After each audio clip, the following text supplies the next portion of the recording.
मुर्गी धर कन्हैया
सच्चिदानंद भगवान की जय। कृष्णं प्राप्तिकरं सस्वत साधनं त्वद्वदाधुना।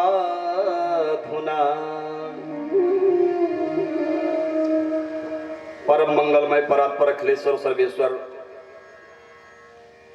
परम कारुणिक गोलोकपति गोपति गोपीपति भगवान बांके बिहारी भवभयहारी श्याम सुंदर एवं उनकी नित्य अंग संगिनी परम आह्लादनी शक्ति पर्यंक निलया सर्वेश्वरी रासेश्वरी भुवनेश्वरी जगदम्बा पराम्बा भगवती श्री किशोरी जी की आह्वांगमयी प्रतिस्वरूपा श्रीमद्भागवत महापुराण की दिव्य ज्ञान गंगा में निरंतर 2 दिनों से अवगाहन कर रहे व्यक्त रूप से पधारे समस्त संत वृंद भक्त वृंद भक्ति स्वरूपा सत्य स्वरूपा देवियां एवं भगवान नंद नंदन की इस पावन प्रांगण में बाल सखा सदृश स्वतंत्र रूप से विचरण कर रहे नन्हे मुन्ने बच्चों एवं वैष्णवी समा बच्चियों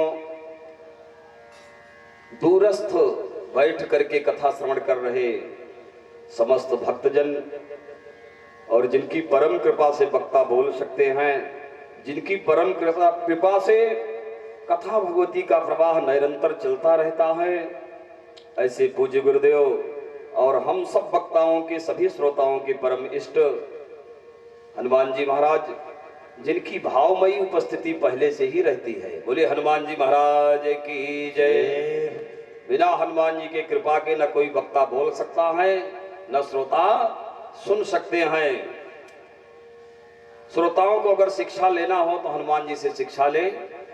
कभी कभी लोगों को अभिमान हो जाता है महाराज कि हम तो स्वयं वक्ता हैं, कई बार भागवत पढ़ लिए हैं, हम क्यों कथा श्रवण करें। मैं उनसे प्रश्न करना चाहता हूं, ये बताओ कि तुम हनुमान जी से बड़े हो क्या विद्वान हैं? हनुमान जी से बड़े विद्वान हो? हनुमान जी विद्या के सागर हैं। जिनको बल की जरूरत है, जिनको बुद्धि की आवश्यकता है, बल बुद्धि विद्या देहु मोहि हरहु कलेश विकार, हम उनसे याचना करते हैं। और जिससे याचना करते हैं ऐसे हमारे पूज्य गुरुदेव परमाराध्य हनुमान जी महाराज अपनी भावभीनी उपस्थिति लेकर पहले से विराजित हो जाते हैं कथा सुनने के लिए। यत्र यत्र रघुनाथ कीर्तनम तत्र तत्र कृत मस्तकांजलिम। यत्र यत्र, जहां जहां भगवान की कथा होती है, जहां भी हो, हनुमान जी अनेकों रूप धारण करके कथा श्रवण करते रहते हैं, क्योंकि जगदम्बा मैया ने उनको पहले से अष्ट सिद्धियां दे रखी हैं न। अष्ट सिद्धि नवनिधि के दाता असबर दीन जानकी माता। ऐसे हनुमान जी महाराज उपस्थित रहते हैं महाराज, और ऐसे नहीं रहते। यत्र यत्र रघुनाथ कीर्तनम तत्र तत्र कृत मस्तकांजलिम। वास्तवारि परिपूर्ण लोचनम मारुतिम नमत राक्षसांतकम।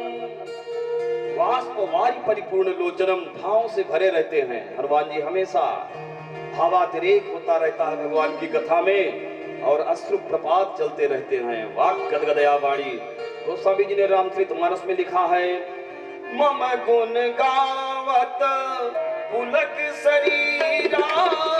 मम गुण गावत पुलक शरीरा। मम गुण गावत पुलक शरीरा। गद कंठ नयन बहनीरा। गद गद कंठ नयन बहनीरा। गद गद कंठ नयन बहनीरा। गद गद कंठ नयन बहनीरा। मम गुण गावत पुलक शरीरा। मम गुण गावत पुलक शरीरा। ऐसे हनुमान जी के श्री चरणों में कोटि सा प्रणाम है महाराज। बोलिए हनुमान जी महाराज की जय। जीव की व्यथा केवल कथा से दूर हो सकती है और कोई साधन नहीं है। बहुत साधारणतम ढंग से आपको बताया जा रहा है। जीव की व्यथा, चाहे जिस क्षेत्र की व्यथा हो, चाहे गृह युद्ध मच गया हो, चाहे राष्ट्र में विप्लव हो, किसी भी प्रकार की कोई परेशानी हो, केवल भगवान की कथा से ही व्यथा जाएगी। जिस समय हनुमान जी महाराज पहुंचे अशोक वाटिका में, थोड़ी चर्चा कर लूं, आज मंगलवार है, उसके बाद कथाक्रम में सीधे प्रवेश करते हैं। जिस समय हनुमान जी महाराज अशोक वाटिका में पहुंचे महाराज, तो तर पल्लव महु रहा लुकाई। करई विचार करऊं का भाई। किशोरी जी की दीन दशा को जब हनुमान जी ने देखा तो हनुमान जी को अश्रुप्रपात हो चला, रोने लगे। बोले क्या उपाय करूं? कृष्ण तनु शीस जटाय कबेनी। जपत हृदय रघुपति गुण श्रेणी। जपत हृदय रघुपति गुण श्रेणी।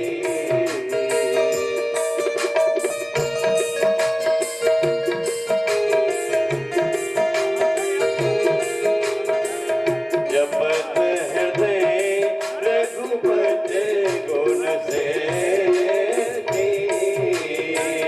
जपत हृदय रघुपति गुण श्रेणी। शरीर कृशकाय हो गया है, किशोरी जी का सूख गया है। राम की विरह में मैया जानकी का शरीर सूख चुका है, क्योंकि जल भी नहीं ग्रहण करती महाराज, कुछ खाती नहीं किशोरी जी। सीता जी अशोक वाटिका में बैठी हैं तो अशोक वृक्ष के नीचे, लेकिन सशोक बैठी हैं। नाम है अशोक वाटिका, किशोरी जी सशोक बैठी हुई हैं। लव महु रहा लुकाई। करई विचार करऊं का भाई।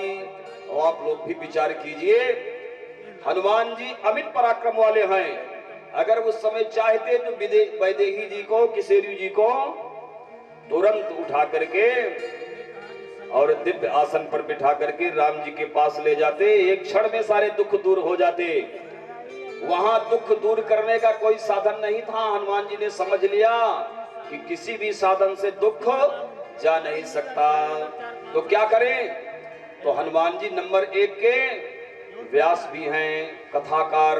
हनुमान जी से बड़ा कथाकार त्रिभुवन में कोई नहीं है, कथा कहने वाला, लेकिन सुनने के लिए सबसे पहले आ जाते हैं।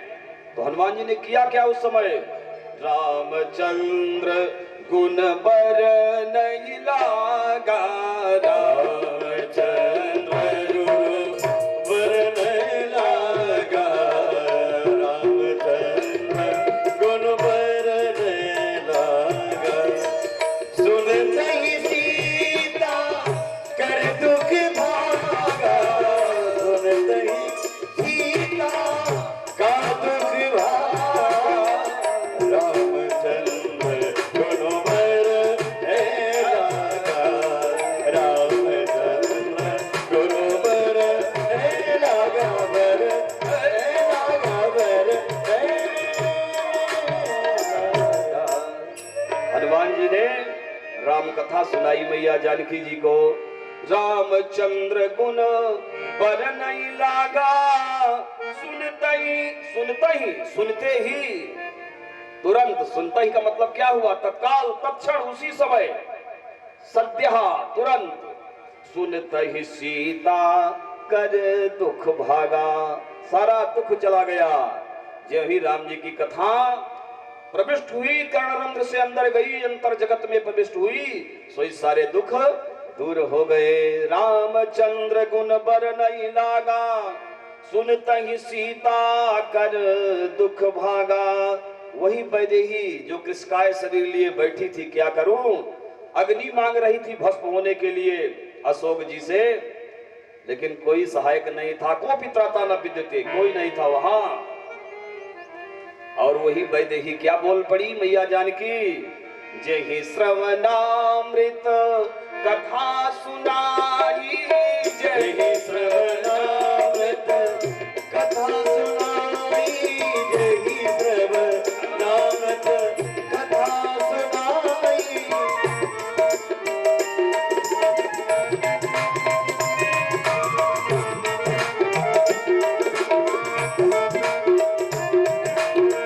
जय श्रवणामृत कथा सुनाई, प्रकट होत नहीं भाई। अरे जिसने इतनी सुंदर कथा सुनाई, श्रवणामृत, जो हमारे कानों के लिए अमृत बन गई, वो प्रकट क्यों नहीं हो रहा है। तो हनुमान जी ऊपर से बोले माता जी, राम की कथा बड़ी सुंदर है, लेकिन सुनाने वाला बंदर है। बोलो सच्चिदानंद भगवान की जय। कथा तो बड़ी सुंदर है मैया, लेकिन सुनाने वाला बंदर है। हनुमान जी अब राम कथा में नहीं जाना है, संकेत में बता दिए थोड़ा सा कि हनुमान जी महाराज नंबर 1 के वक्ता, नंबर 1 के और नंबर 1 के श्रोता दोनों हैं। इसलिए कथा में आओ तो सारे अभिमान को छोड़ दो। और हमारे सहायक आचार्य ने बताया था कि जूता उतार कर कथा सुनो। आप यज्ञ में सम्मिलित हो रहे हो, ये वो फंक्शन नहीं है डिस्को डांस वाला, इसको पीछे रखो। व्यास की नजर जूते पर नहीं पड़नी चाहिए, नहीं विपरीत तरंगे मिलेंगे, जूता ही जूता दिखेगा हमको तो कथा क्या बोल पाएंगे। बोलो सच्चिदानंद भगवान की जय। आइए 2 बार भगवान नाम संकीर्तन करके आपको सीधे कथा से जोड़ते हैं। हे दुख भंजन मारुति नंदन, सुन लो मेरी पुकार, पवन सुत विनती बारंबार, पवन सुत विनती बारंबार। हे दुख भंजन मारुति नंदन, सुन लो मेरी पुकार, पवन सुत विनती बारंबार, पवन सुत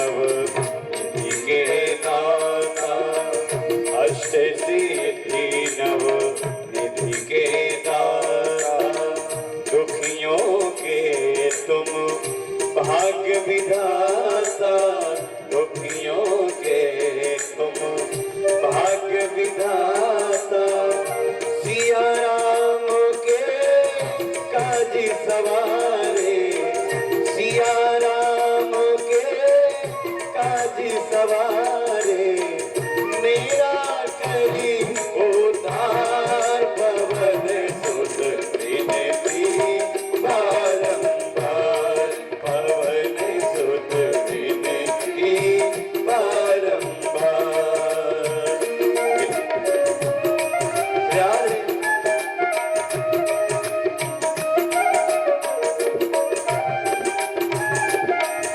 अपरम पार है शक्ति तुम्हारी, तुम पर रीझे अवध बिहारी, तुम पर रीझे अवध बिहारी, भक्ति भाव से ध्याऊं तो है, भक्ति भाव से ध्याऊं तो है, करी दुखों से पार पवन सुत विनती बारंबार, पवन सुत विनती बारंबार।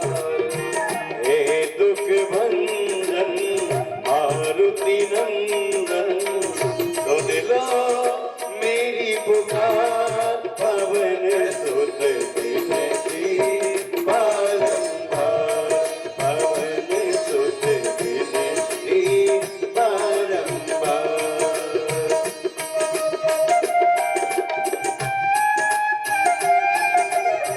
जय हो।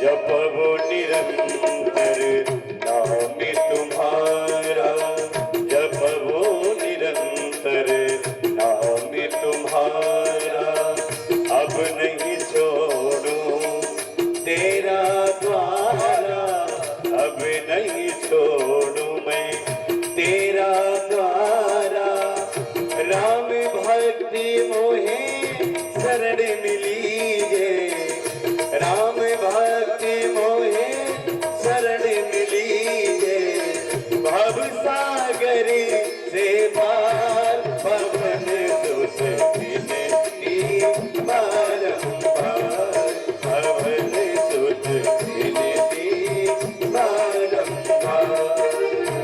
हे दुख भंजन मारुति नंदन, सुन लो मेरी पुकार, पवन सुत विनती बारंबार, पवन सुत विनती बारंबार, पवन सुत विनती बारंबार।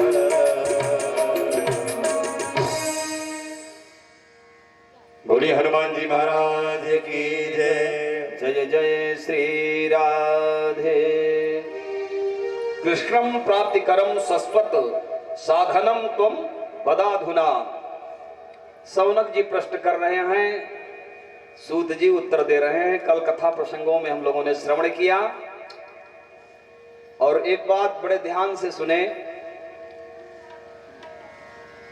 बिना भगवान कृष्ण की प्राप्ति किए जीवात्मा को कभी विश्राम नहीं है। तुम जिसे अपना प्यारा मानते हो मान लो। अगर कृष्ण जी प्यारे हैं तो ठीक है, राम जी प्यारे हैं तो भी ठीक है, दुर्गा मैया प्यारी हैं तो भी ठीक है, हनुमान जी प्यारे हैं तो भी ठीक है। अरे कोई नहीं प्यारा है, अगर तेरा माता पिता सगा भाई तुझे प्यारा है तो भी ठीक है, वहां से भी पहुंच जाओगे। कहीं से भी कनेक्शन जोड़ लो, हर जगह से जुड़ जाएगा। बोलो सच्चिदानंद भगवान की जय। और जोड़ने की कला भागवत जी आपको बता देंगे। भागवत जी केवल जोड़ने की कला, धर्म केवल जोड़ने का कार्य करता है, धर्म कभी तोड़ने का कार्य नहीं करता। क्योंकि धर्म शब्द ही धी धातु से बना हुआ है, धी धारणे धातु है व्याकरण में, उससे धर्म शब्द बना हुआ है। धर्म हमेशा जोड़ने का कार्य करता है, जो तोड़ता है वो धर्म नहीं है, जो तोड़ता है वह धर्म नहीं है। एक बात और आपसे निवेदन करूं, देखो अंश अंशी की ओर सतत गतिमान है। सुधी श्रोताजन ध्यान देंगे, अंश अंशी की ओर सतत गतिमान है। जैसे नदियां समुद्र की ओर प्रवाहमान है।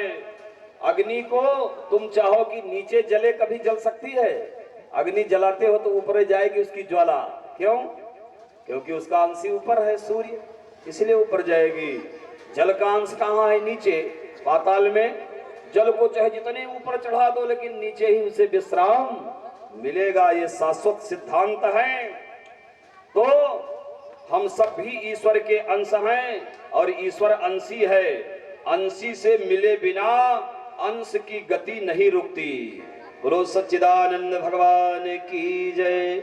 और हम सब जितने संसारी हैं, सब A to Z, सब उस अंशी से मिलने के लिए अपने परम प्रियतम दिलवर दिलदार, चाहे जो कुछ बोल लो अपनी अपनी भाषा में, उससे मिलने के लिए सब अहरनिश परेशान हैं महाराज। लेकिन कोई अच्छे सदगुरुदेव मिल गए, अच्छे सत्संगी मिल गए। और आजकल तो वैज्ञानिक युग है, अब का विज्ञान तो कमजोर है, लेकिन पुराणों का जब काल था, पुरा काल में, पुराणों के समय में विज्ञान बहुत आगे था महाराज। अभी तो उसका चतुर्थांश भी नहीं है, चौथा अंश भी नहीं विज्ञान है, विज्ञान बहुत पीछे है। और श्रीमद् भागवत महापुराण एक वैज्ञानिक सदग्रंथ है, विज्ञान से भरा पड़ा ग्रंथ है।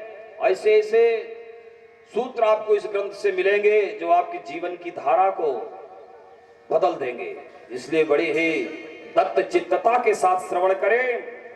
बिना अंशी से मिले कभी शांति नहीं मिल सकती। भगवान के होकर रहो, इसीलिए कहा गया है। और एक बात और याद रखें, भगवान के होने के लिए अगर ये तुम समझो कि हम जीव जगत में, संसार में, अपने घर परिवार में तोड़ फोड़ कर रहे हैं, तो तुम्हें कभी भगवान नहीं मिल सकते। बोलो राधे राधे। तुम्हें कभी भगवान नहीं मिल सकते। भगवान माने परम शांति, भगवान माने परम ऐश्वर्य, भगवान माने परम विश्राम। तुम जिस रूप में उस दाता को, उस दातार को, उस दिलवर को देखना चाहते हो देखो, ये तुम्हारी मर्जी है।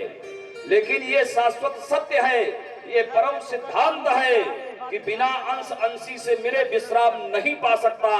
तुम चाहे जितना उपाय कर लो, चाहे जितना उपाय कर लो, चाहे जिस रूप से मिलो, मिलना ही पड़ेगा महाराज, मिलना ही पड़ेगा, मिलना ही पड़ेगा।